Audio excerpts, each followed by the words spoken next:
നമസ്കാരം, മലയാളി വാർത്തയിലേക്ക് സ്വാഗതം. വിദേശത്ത് മക്കൾ കുടുങ്ങിയതിന്റെ വിഷമത്തിലായിരുന്നു പട്ടിത്താനം വിഷ്ണു ഭവനിൽ ലിസി. മക്കളെ രക്ഷിക്കാൻ മറ്റു മാർഗങ്ങളില്ലാതെ വലയുന്ന സാഹചര്യത്തിലായിരുന്നു മന്ത്രി VN വാസവനെ കുടുംബം സമീപിച്ചത്. തുടർന്ന് മന്ത്രിയുടെ നേതൃത്വത്തിൽ ഉറ്റവരെ നാട്ടിലെത്തിച്ചു. തിരികെ കിട്ടിയ സന്തോഷത്തിൽ വീട്ടമ്മ. ലിസിയുടെ മകൻ വിഷ്ണു, ഭാര്യ ഗർഭിണിയായ ടിൻറ്റുവുമായിരുന്നു വിദേശത്ത് കുടുങ്ങിയത്. 10 വർഷമായി വിഷ്ണു അബുദാബിയിലും സൗദിയിലുമായി ഷെഫായി ജോലി ചെയ്തു വരികയായിരുന്നു. ഭാര്യ ടിൻറ്റു 2 വർഷമായി ബഹ്റിനിൽ സൂപ്പർ മാർക്കറ്റിൽ ജോലി ചെയ്യുകയായിരുന്നു. വീട് നിർമ്മാണവുമായി ബന്ധപ്പെട്ട് ഇവർ നാട്ടിലെത്തി. തുടർന്ന് കഴിഞ്ഞ ജൂലൈ 3-ന് ഇരുവരും വിസിറ്റിംഗ് വിസയിൽ ബഹ്റിനിലേക്ക് പോയി. ബഹ്റിനിൽ പുതുതായി തുടങ്ങുന്ന ഹോട്ടലിൽ ജോലി പ്രതീക്ഷിച്ചായിരുന്നു വിഷ്ണു എത്തിയത്. എന്നാൽ ഹോട്ടൽ തുടങ്ങുന്നതിൽ കാലതാമസം നേരിട്ടു. വിദേശത്തെത്തിയ ശേഷമായിരുന്നു ടിൻറ്റു ഗർഭിണിയാണെന്ന വിവരം ഇരുവരും അറിഞ്ഞത്. തുടർന്ന് ഈ അവസ്ഥയിൽ ടിൻറ്റുവിന് വിശ്രമം വേണമെന്ന് ഡോക്ടർ നിർദ്ദേശിച്ചു. ടിൻറ്റുവിന് ജോലിയിൽ പ്രവേശിക്കാൻ സാധിക്കാത്ത സാഹചര്യത്തിലേക്ക് കാര്യങ്ങളെത്തി. ഇതോടെ കടുത്ത പ്രതിസന്ധിയിലേക്ക് കുടുംബമെത്തി. സുഹൃത്തുക്കളുടെ സഹായത്തോടെ ദിവസങ്ങളും മാസങ്ങളും തളർന്നീക്കി. വിഷ്ണുവിന് ജോലി കിട്ടുമെന്ന പ്രതീക്ഷ മങ്ങി. തിരികെ നാട്ടിലെത്താൻ മാർഗമില്ലാതിരുന്ന അവസ്ഥയിലാണ് അമ്മ ലിസി കഴിഞ്ഞ ഞായറാഴ്ച മന്ത്രിയെ സമീപിച്ചത്. തുടർന്ന് മന്ത്രി ബഹ്റിനിലെ സാംസ്കാരിക സംഘടനയെ വിവരം അറിയിച്ചു. ആശങ്കകൾക്കൊടുവിൽ സംഘടന മുഖാന്തരം ഏകദേശം 2 ലക്ഷത്തോളം രൂപ മുടക്കി അതിവേഗം ഇരുവരെ നാട്ടിലെത്തിച്ചു. തിങ്കൾ പകൽ 1-ഓടെ ഇരുവരും നാട്ടിലെത്തി. യാത്രയുടെ ശാരീരിക അസ്വസ്ഥതകളാൽ ടിൻറ്റുവിനെ തൊടുപുഴ അർച്ചന ആശുപത്രിയിൽ പ്രവേശിപ്പിച്ചു. മക്കൾ നാട്ടിലെത്തിയതിന്റെ സന്തോഷവും ലിസി മന്ത്രി VN വാസവനെ നേരിട്ടെത്തി അറിയിച്ചു. ദൃശ്യങ്ങൾ കാണാം. കുടുങ്ങിയത് അങ്ങനെയല്ല.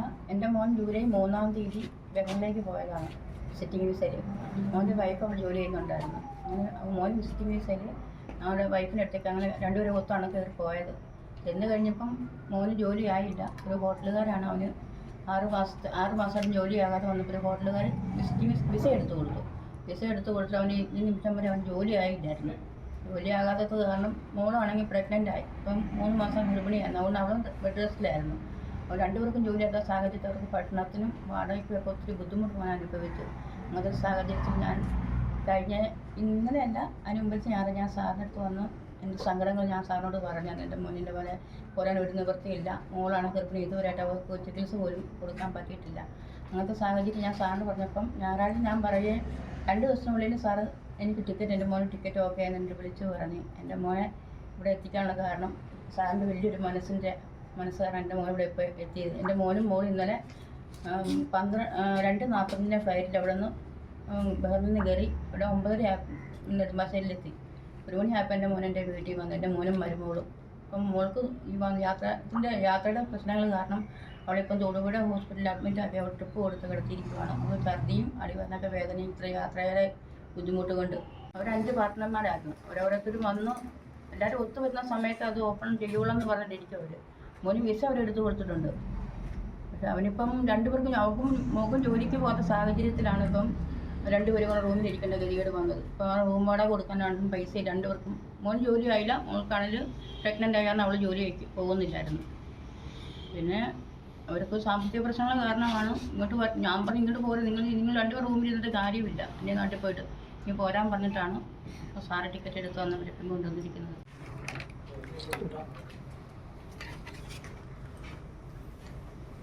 ടിക്കറ്റ് എടുത്ത് കൊടുക്കുമായിരുന്ന കഴിഞ്ഞ ഞായറാഴ്ചയാണ് ഈ ചേച്ചി ഇവിടെ വന്ന് കരഞ്ഞുകൊണ്ടിങ്ങനെ എൻ്റെ മകനും മകളും കുടുങ്ങിയിരിക്കുന്നു ബഹ്റിൻ, പോരാൻ യാതൊരു മാർഗവുമില്ല.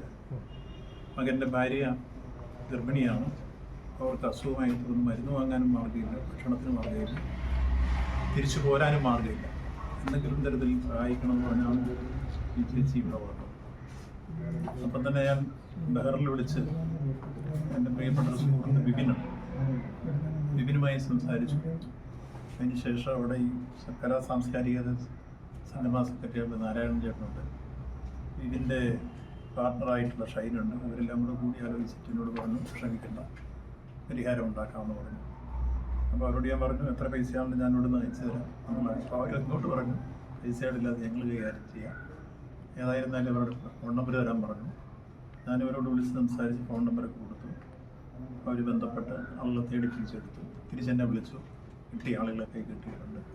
അപ്പോൾ പോരാനുള്ള സംവിധാനങ്ങളെല്ലാം ഒരുക്കാമെന്ന് പറഞ്ഞു. ഇന്നലെ രാവിലെ വിളിച്ചു. വൈകിട്ടത്തെ ഫ്ലൈറ്റിൽ ഞങ്ങൾ കയറ്റി അയക്കുമെന്ന് പറഞ്ഞു.